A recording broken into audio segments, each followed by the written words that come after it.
Ruang rapat di lantai 50 gedung Wijaya Otomotif dipenuhi ketegangan ketika sang direktur utama, Kartika Wijaya, pewaris kerajaan bisnis senilai 35 triliun rupiah, berhadapan langsung dengan kegagalan terbesar dalam karirnya, sebuah mesin revolusioner yang tidak satu pun insinyur mampu membuatnya berfungsi.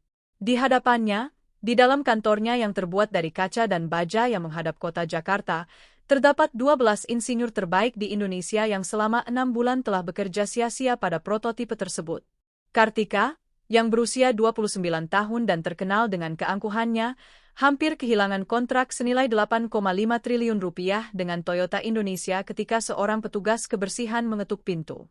Dia adalah Rangga Pratama, berusia 32 tahun, mantan mekanik Formula 1 yang jatuh dalam kehinaan, yang kini membersihkan kantor untuk bertahan hidup.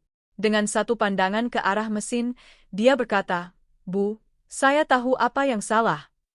Kartika meledak dalam tawa meremehkan dan di hadapan semua jajaran direksi, dia melontarkan tantangan paling ceroboh dalam hidupnya. "Kalau kamu bisa memperbaiki mesin ini yang 12 insinyur tidak mampu perbaiki, saya akan menikah denganmu." Ruangan itu hening seketika. Rangga menatap langsung ke matanya dan menjawab, "Saya terima." Apa yang terjadi dalam jam-jam berikutnya tidak hanya mengubah nasib perusahaan, tetapi juga kehidupan dua orang yang takdir telah uji dengan cara yang paling tidak terduga. Lantai 50 gedung pencakar langit Wijaya Otomotif mendominasi cakrawala kota Jakarta bagaikan monumen kekuatan industri Indonesia. Di balik dinding-dinding kaca kantor paling bergengsi, Kartika Wijaya, direktur utama berusia 29 tahun dari generasi ketiga, merenungkan dengan frustrasi yang semakin memuncak mesin yang mengancam akan menghancurkan kerajaan bisnis yang dibangun oleh kakeknya. 6 bulan sebelumnya, Wijaya Otomotif telah menandatangani kontrak terpenting dalam sejarahnya, memasok ke Toyota Indonesia sebuah mesin hybrid revolusioner untuk supercar edisi terbatas yang baru. 8,5 triliun rupiah dipertaruhkan. Sebuah angka yang akan mengukuhkan posisi perusahaan secara definitif di antara para pemimpin dunia dalam teknologi otomotif. Proyek itu tampak sempurna di atas kertas. Tim penelitian dan pengembangan telah merancang mesin penggerak yang menggabungkan mesin V12 tradisional dengan sistem listrik mutakhir. Simulasi menunjukkan performa luar biasa, 1000 tenaga kuda. Emisi hampir nol, efisiensi energi yang belum pernah terlihat sebelumnya, tetapi kenyataan ternyata sangat berbeda. Prototipe itu dengan keras kepala menolak untuk berfungsi dengan benar. Setiap percobaan penyalaan berakhir dengan getaran abnormal, panas berlebih yang tidak bisa dijelaskan, dan suara logam berderak yang membuat para teknisi bergidik. Pagi itu di bulan November, rapat darurat ke-12 dalam bulan itu telah mengumpulkan di kantor Kartika otak-otak terbaik perusahaan. 12 insinyur duduk mengelilingi meja kaca, menatap mesin yang dipajang seperti sebuah karya seni modern yang menolak untuk hidup. Pak Budi Santoso, penanggung jawab proyek dan veteran Formula 1, menggelengkan kepalanya untuk kesekian kalinya. Dia telah mencoba setiap solusi yang bisa dibayangkan. Modifikasi perangkat lunak, penyesuaian pemetaan, optimalisasi sistem pendingin. Tidak ada yang berhasil. Kartika berjalan gelisah di belakang meja kerjanya. Dalam 3 hari, ultimatum dari Toyota Indonesia akan habis. Jika mesin tidak berfungsi, perusahaan akan kehilangan tidak hanya 8,5 triliun rupiah, tetapi juga reputasi yang dibangun selama 70 tahun. Para insinyur berdebat dengan suara yang semakin gelisah. Beberapa mengusulkan untuk memulai dari awal, yang lain menyarankan konsultan eksternal, beberapa berbicara tentang mengakui kekalahan. Kartika mendengarkan mereka dengan kejengkelan yang semakin meningkat. Pada saat itulah seseorang mengetuk pintu kaca. Semua orang menoleh dengan kesal. Rapat Kartika tidak pernah diinterupsi, tetapi melalui kaca terlihat seorang pria berseragam kerja abu-abu dengan troli kebersihan di sampingnya. Kartika membuat isyarat jengkel kepada sekretarisnya, menunjukkan bahwa dia tidak ingin diganggu. Tetapi pria itu mengetuk lagi, lebih mendesak. Dia memiliki ekspresi serius yang kontras dengan kerendahan posisinya. Kesal, Kartika pergi membuka pintu sendiri. Pria itu berusia sekitar 30-an, tinggi dan kurus, dengan tangan kapalan yang mengkhianati bertahun-tahun kerja manual. Mata gelapnya terpaku bukan pada Kartika, melainkan pada mesin yang dipajang di tengah ruangan. Dia memperkenalkan diri sebagai Rangga Pratama, petugas kebersihan malam. Kemudian, menatap prototipe itu, dia berkata dengan sederhana bahwa dia tahu apa yang salah. Ruangan itu meledak dalam tawa bersama. 12 insinyur dengan gelar bergengsi tidak bisa memecahkan masalah dan seorang petugas kebersihan berpura-pura memiliki solusinya. Kartika bertanya siapa dia. Rangga menjelaskan bahwa dia bekerja di sana sejak 6 bulan lalu sebagai petugas kebersihan, tetapi sebelumnya dia bekerja dengan mesin. Ketika Pak Budi bertanya di mana, dengan nada ironis, Rangga menjawab bahwa dia pernah menjadi kepala mekanik tim Garuda Racing di Formula 1. Keheningan yang menyusul sangat memekakkan. Semua orang mengenal Garuda Racing, tim yang telah mendominasi kategori-kategori junior sebelum menghilang dalam skandal keuangan 2 tahun sebelumnya. Penyebutan tim Garuda Racing mengubah atmosfer di ruangan itu. Garuda Racing telah menjadi legenda di dunia otomotif, sebuah tim balap kecil dari Indonesia yang telah menantang raksasa-raksasa internasional dengan inovasi-inovasi cemerlang. Pak Budi, yang pernah mengenal beberapa anggota tim, menjadi lebih serius. Dia mengkonfirmasi bahwa Rangga Pratama memang benar teknisi yang telah mengembangkan sistem injeksi variabel untuk 488 challenge. Rangga menjelaskan apa yang terjadi padanya ketika Garuda Racing bangkrut. Mereka menuduhnya terlibat dalam penipuan keuangan. Dia tidak pernah diadili. Mereka tidak punya bukti, tetapi kecurigaan itu sudah cukup. Tidak ada tim yang mau mempekerjakan seseorang yang terlibat dalam skandal, meskipun secara marginal. Selama 2 tahun dia mencari pekerjaan di sektor ini. Dia telah mengirim lamaran ke semua perusahaan otomotif di Indonesia, tetapi tidak ada yang memberikannya kesempatan wawancara sekalipun. Dia menerima pekerjaan itu untuk bertahan hidup, berharap seseorang akan memberinya kesempatan untuk membuktikan siapa dia sebenarnya. Kartika mengamatinya dengan ketertarikan yang semakin besar. Ada sesuatu yang menarik dari pria yang telah kehilangan segalanya ini tetapi masih mempertahankan martabat dan kompetensinya, namun dia juga merasa terganggu oleh kelancangannya. Rangga mendekati mesin dengan gerakan lambat dan metodis, mengamati setiap komponen seperti seorang detektif. Setelah beberapa menit mempelajari, dia menyatakan bahwa masalahnya bukan pada desain yang memang brilian, melainkan pada perakitan. Pak Budi memprotes bahwa mereka telah mengikuti setiap spesifikasi. Rangga menjelaskan bahwa dia tidak berbicara tentang toleransi mekanis, melainkan tentang sinkronisasi. Mesin itu memiliki 2 jantung yang harus berdetak bersama seperti dalam sebuah simfoni, tetapi mereka sedang memainkan 2 melodi yang berbeda. Dia menunjuk serangkaian sensor yang hampir tidak terlihat. Parameter kontrol telah dikalibrasi secara terpisah untuk setiap sistem. Pertama V12, kemudian motor listrik. Itulah tepatnya yang telah mereka lakukan, mengikuti protokol standar. Rangga menjelaskan kesalahannya.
Dua sistem yang sudah dikalibrasi tidak bisa disinkronkan.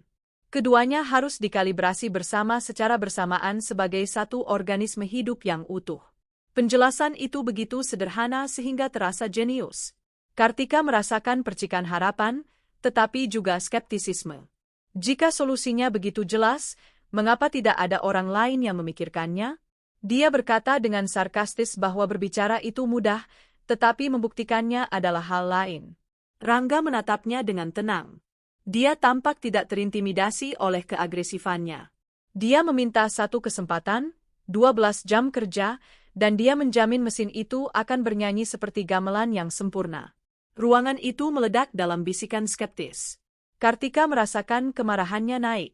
Siapa orang asing ini yang berani menjanjikan hasil yang tim terbaik di Indonesia tidak mampu capai? Dia meledak menyebutnya gila. 12 insinyur lulusan terbaik, 6 bulan kerja, teknologi mutakhir, dan dia berpura-pura bisa menyelesaikan semuanya dalam satu malam. Rangga menjawab dengan tenang bahwa dia tidak berpura-pura apapun, dia hanya mengusulkan. Kartika menatapnya dengan intensitas yang semakin meningkat.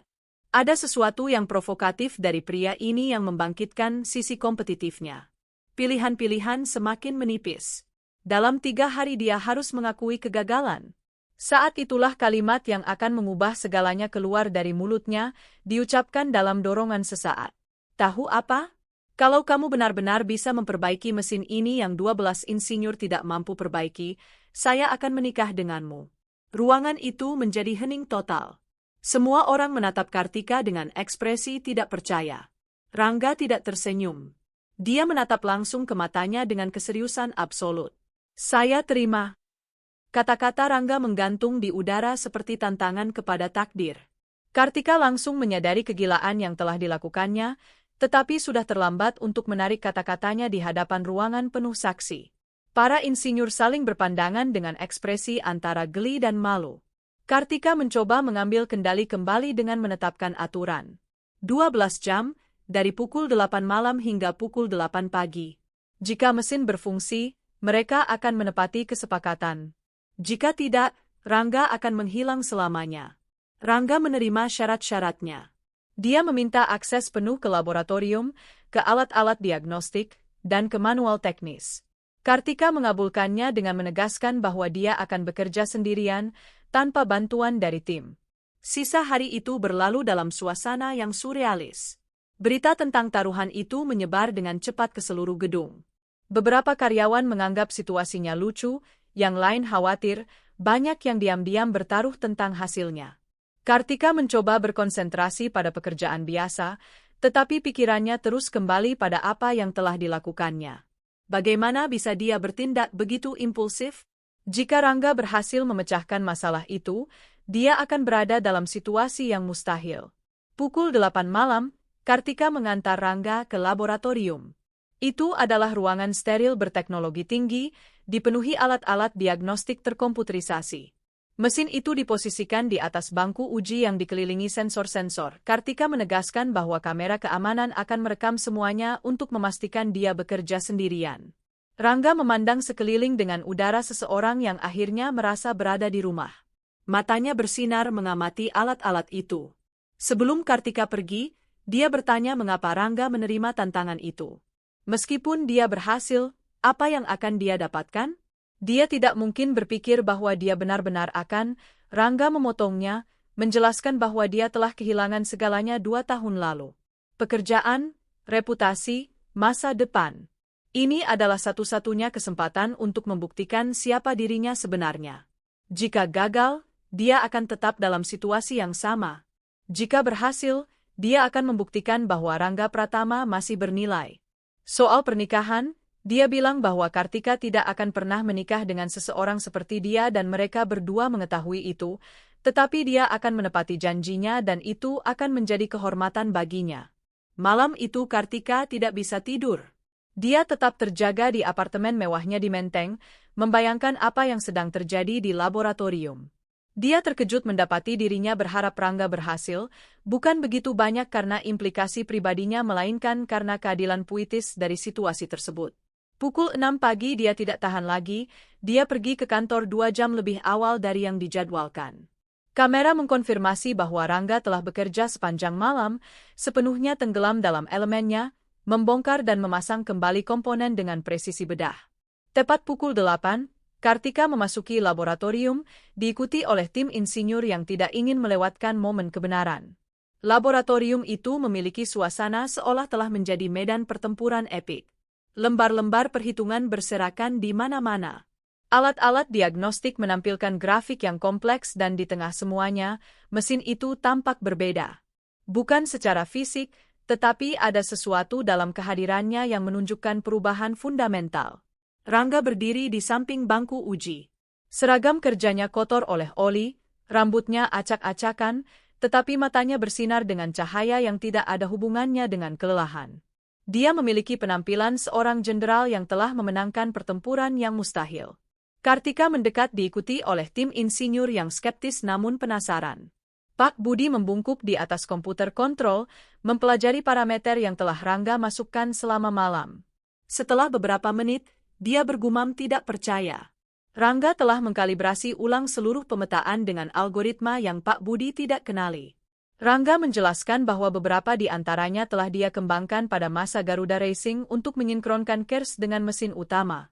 Yang lainnya dia adaptasi dari sistem penerbangan. Prinsipnya selalu sama, dua sistem tenaga yang harus berperilaku sebagai satu kesatuan. Kartika menatap mesin tanpa berkata apa-apa. Dari luar tampak identik, tetapi Rangga memiliki aura seseorang yang telah melakukan keajaiban. Kartika meminta demonstrasi. Rangga mendekati panel kontrol dengan gerakan tenang dan percaya diri. Sebelum penyalaan, dia menjelaskan secara singkat apa yang telah dilakukannya. Dia telah menciptakan protokol yang membuat kedua sistem berpikir sebagai organisme tunggal, bukan sebagai entitas terpisah. Pak Budi mengangguk sambil mempelajari data, mengakui bahwa secara teori seharusnya berhasil. Rangga menekan tombol penyalaan. Laboratorium dipenuhi dengungan elektronik, diikuti oleh suara mesin V12 yang terbangun.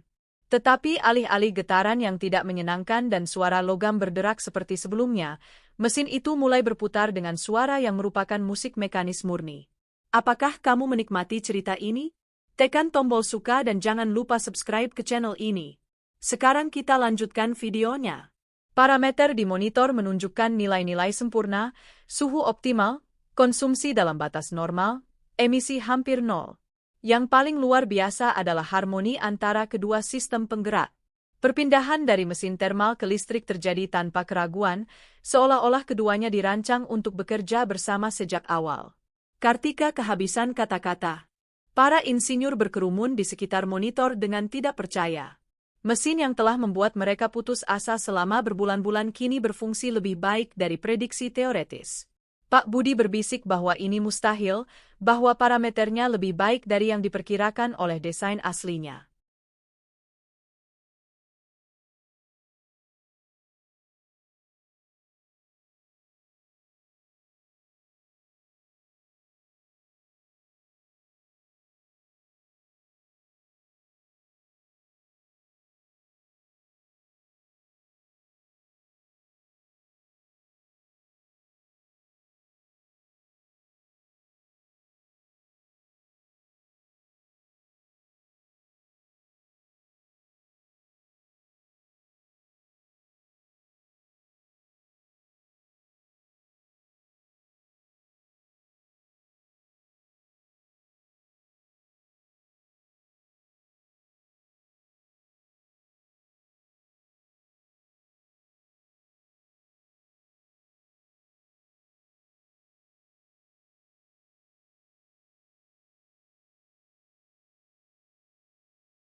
Rangga menjelaskan bahwa ketika dua sistem bekerja dalam sinkronisasi sempurna, hasilnya melampaui jumlah bagian-bagiannya. Kartika menatapnya dengan campuran kekaguman, ketidakpercayaan, dan sesuatu yang menyerupai ketertarikan. Pria ini telah menyelamatkan perusahaannya, reputasinya, dan kontrak senilai 8,5 triliun rupiah. Dia telah melakukan dalam 12 jam apa yang tim terbaik di Indonesia tidak mampu capai dalam 6 bulan, tetapi ada masalah besar yang kini menatapnya langsung di mata. Dia memberikan ucapan selamat secara formal, mengkonfirmasi bahwa mesin berfungsi dengan sempurna. Rangga berterima kasih dengan kebanggaan profesional yang bercampur dengan sesuatu yang lebih dalam. Keheningan yang menyusul syarat dengan makna yang tak terucapkan. Semua orang mengetahui syarat taruhan itu dan menunggu untuk melihat apa yang akan dilakukan Kartika. Dia memberitahu para insinyur bahwa mereka punya pekerjaan yang harus dilakukan, menyiapkan presentasi untuk Toyota Indonesia sebelum tengah hari. Para insinyur mengerti dan keluar perlahan, tidak tanpa melemparkan pandangan penuh arti. Dalam beberapa menit, Kartika dan Rangga tinggal berdua dengan mesin yang telah mengubah segalanya. Keheningan di laboratorium itu memekakkan telinga. Kartika dan Rangga saling menatap dari sisi berlawanan bangku uji, mesin di antara mereka sebagai saksi dari kemustahilan yang baru saja terjadi. Kartika yang pertama berbicara, mengakui bahwa Rangga benar-benar telah menepati janjinya. Dia telah membuat janji di hadapan 12 saksi. Rangga tidak memanfaatkan situasi.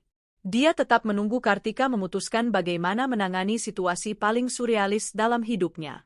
Kartika mulai berjalan mengelilingi laboratorium. Dia selalu menyelesaikan masalah dengan logika dan determinasi, tetapi kali ini dia berada di wilayah yang belum pernah dijelajahi.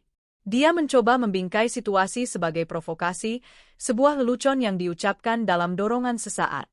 Rangga berkata bahwa dia memahaminya dengan sempurna, menjelaskan bahwa Kartika memiliki seluruh kekuasaan untuk mengabaikan apa yang telah dikatakannya. Dia adalah direktur utama sebuah perusahaan besar di Indonesia.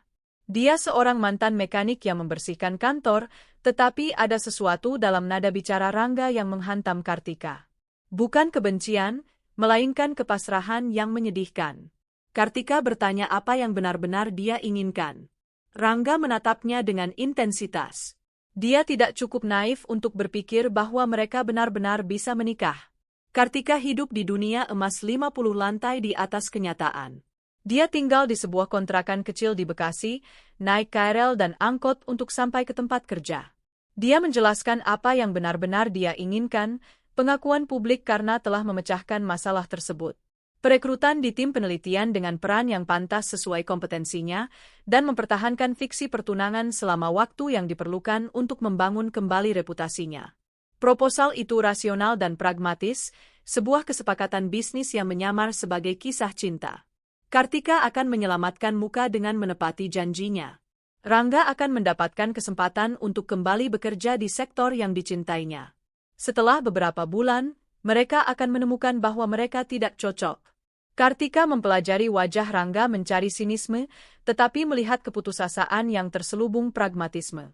Jika dia menolak, Rangga akan kembali membersihkan kantor, tetapi setidaknya dia punya kepuasan telah membuktikan bahwa dirinya masih berharga. Kartika mendekati jendela yang menghadap Jakarta. Kota itu membentang di bawahnya, penuh dengan kisah sukses dan kegagalan, kesempatan kedua dan mimpi yang hancur. Untuk pertama kalinya dia berada dalam situasi yang tidak bisa dikendalikan dengan uang atau kekuasaan. Dia berkata bahwa Rangga gila, benar-benar gila. Media akan melahap mereka hidup-hidup, direktur utama miliarder dan mantan mekanik di koran-koran gosip selama berbulan-bulan. Rangga menjawab bahwa dia pikir gosip tidak menakutkan bagi Kartika. Kartika mengakui bahwa gosip tidak menakutkannya, itu menjengkelkannya, tetapi dia telah belajar menghadapinya. Setelah menit-menit panjang merenung, menimbang pilihan-pilihan yang beberapa jam sebelumnya tidak pernah dibayangkan harus dipertimbangkan, dia mengambil keputusan. Baiklah, kita lakukan. Rangga mengangkat alisnya, terkejut dengan kecepatan keputusan itu. Kartika menetapkan syarat-syaratnya. Pertama, dia menjadi kepala pengembangan mesin hybrid dengan kontrak 3 tahun. Kedua, hubungan mereka akan berlangsung tepat 6 bulan. Ketiga, tidak seorang pun boleh tahu bahwa ini palsu. Dan keempat, jika dia pernah mengkhianati kesepakatan mereka atau mencoba merugikannya, dia akan menghancurkannya sepenuhnya. Rangga menerima. Mereka berjabat tangan seperti dua direktur utama, tetapi ketika mereka bersentuhan, keduanya merasakan sengatan listrik yang tidak ada hubungannya dengan bisnis. Hari-hari pertama pertunangan palsu itu adalah komedi kesalahan. Kartika telah meremehkan betapa sulitnya berpura-pura menjalin hubungan romantis dengan seseorang yang hampir tidak dikenalnya. Media menerjang cerita itu seperti burung nasar. Direktur utama dan sang mekanik, cinta bak dongeng, demikian judul Kompas. Detik.com dan Tribun News mengarang kisah-kisah romantis tentang bagaimana mereka bertemu. Kartika harus cepat mempelajari detail kehidupan Rangga untuk menjawab wartawan. Dia menemukan bahwa Rangga lahir di Surabaya, anak seorang montir dan seorang guru sekolah.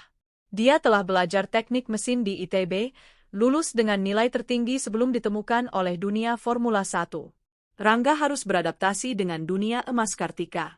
Makan malam di restoran-restoran mewah di SCBD, acara sosial, penghargaan di mana kehadiran pasangan saat itu sangat diminati. Pada awalnya dia merasa seperti aktor dalam peran yang terlalu besar, tetapi secara bertahap dia mulai rileks. Momen yang menentukan datang 3 minggu setelah dimulainya sandiwara itu. Sudah larut malam dan Kartika tetap tinggal di kantor untuk meninjau kontrak akhir dengan Toyota Indonesia. Uji coba resmi mesin itu telah menjadi sukses luar biasa, melampaui semua ekspektasi. Rangga mengetuk pintu sekitar pukul 10 malam, dia melihat lampu masih menyala dan ingin memastikan semuanya baik-baik saja. Kartika mengangkat pandangannya, menyadari betapa Rangga telah berubah dalam beberapa minggu terakhir. Pakaiannya lebih rapi, rambutnya dipotong secara profesional, posturnya lebih percaya diri, tetapi yang terpenting di matanya telah kembali percikan gairah itu. Kartika menjelaskan bahwa dia sedang meninjau kesepakatan dengan Toyota Indonesia.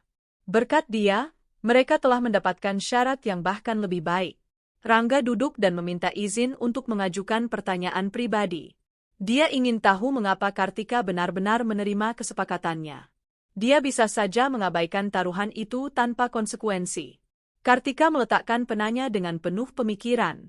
Pada awalnya dia melakukannya karena harga diri, agar tidak terlihat seperti seseorang yang tidak menepati janjinya, tetapi sekarang dia berpikir itu adalah salah satu keputusan terbaik dalam hidupnya.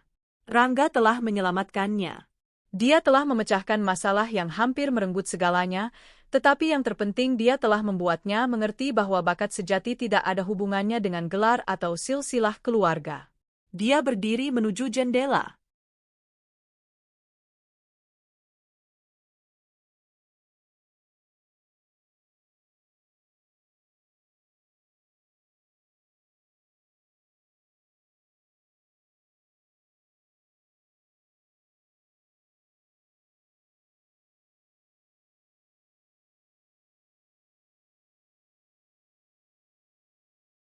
Dalam beberapa minggu terakhir dia menemukan bahwa Rangga adalah insinyur paling brilian yang pernah dia temui.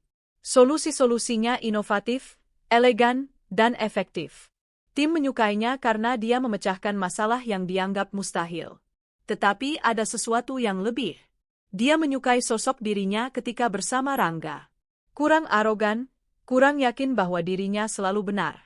Rangga menantangnya dengan cara yang tidak pernah berani dilakukan siapapun. Rangga mendekati jendela. Dia tahu semua ini palsu, hanya kesepakatan bisnis.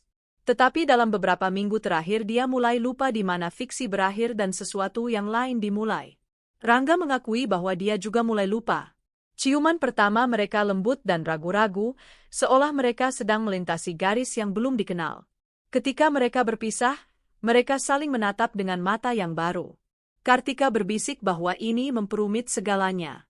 Rangga mengakui memang begitu, tetapi mungkin komplikasi terbaik adalah yang tidak direncanakan. Bulan-bulan berikutnya adalah penemuan timbal balik yang bertahap. Kartika belajar menghargai kesederhanaan yang Rangga bawa ke dalam hidupnya. Makan malam di warung-warung makan pinggir jalan, jalan-jalan di Taman Suropati, percakapan nyata alih-alih basa-basi diplomatis. Rangga menemukan bahwa di balik fasad direktur utama yang kejam, Kartika adalah wanita cerdas dan penuh gairah yang telah menyembunyikan kerentanannya di balik baju besi kesuksesan.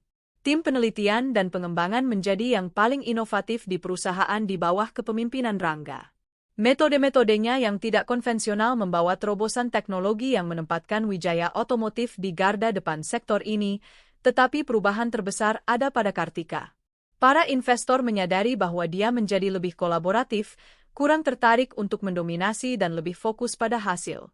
Pers mulai berbicara tentang kepemimpinan baru. Momen yang menentukan datang setelah tepat 6 bulan ketika kesepakatan mereka berakhir.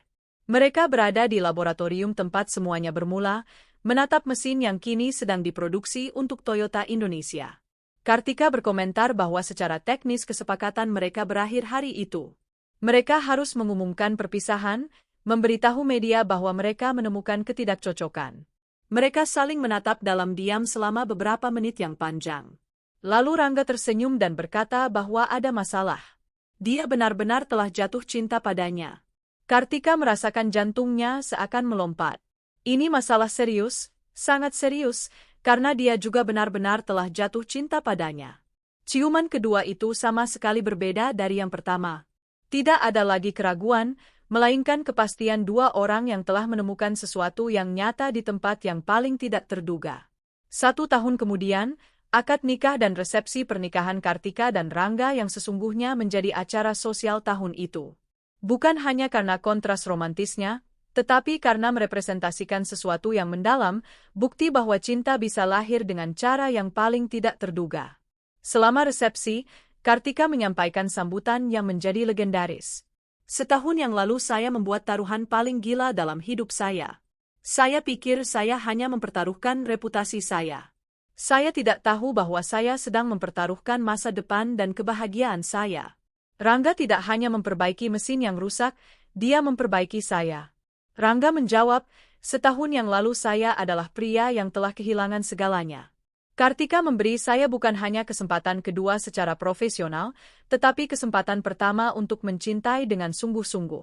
Dia mengajarkan saya bahwa tantangan yang paling mustahil menyembunyikan hadiah yang paling berharga." Wijaya Otomotif di bawah kepemimpinan bersama mereka menjadi salah satu pemimpin dunia dalam inovasi otomotif. Tetapi yang lebih penting, perusahaan itu menjadi contoh bagaimana cinta sejati dan rasa hormat yang tulus bisa mengubah bukan hanya dua orang, tetapi seluruh organisasi. 5 tahun kemudian, ketika putra pertama mereka Arkan lahir, di kantor Kartika masih terdapat prototipe yang diperbaiki oleh Rangga dengan sebuah plakat bertuliskan, "Terkadang tantangan yang paling mustahil membawa hasil yang paling indah."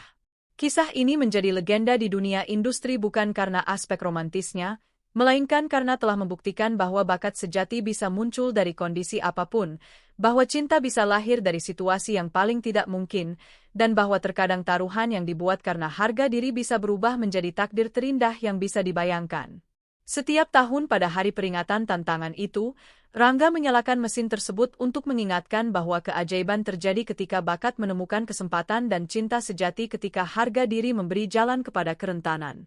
10 tahun kemudian, Wijaya Pratama Otomotif, nama perusahaan telah berubah setelah pernikahan, telah merevolusi industri otomotif Indonesia, tetapi revolusi sesungguhnya bersifat pribadi.